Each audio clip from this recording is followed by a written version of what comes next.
Je závod litrů na Ibizu v Brně. Na 3. místě je Lion.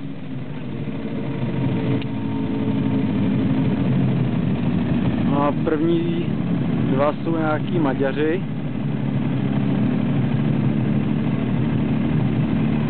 No, startovní pole je docela teda zaplněný, nevím bohužel kolik jezdců.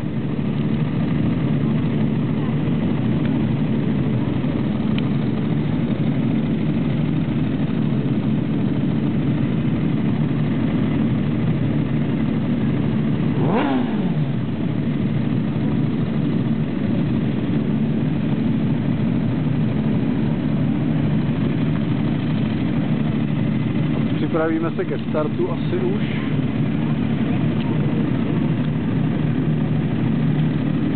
Ale Lion, ty vole, my mohu jet, ty vole, on je 4. Tak pojďme na to.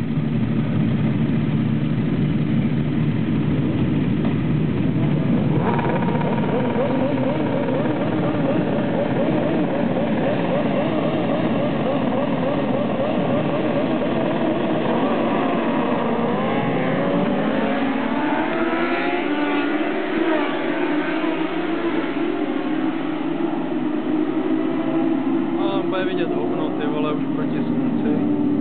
Ale ten na té kavě měl ale super start, jo. Tak a jsou v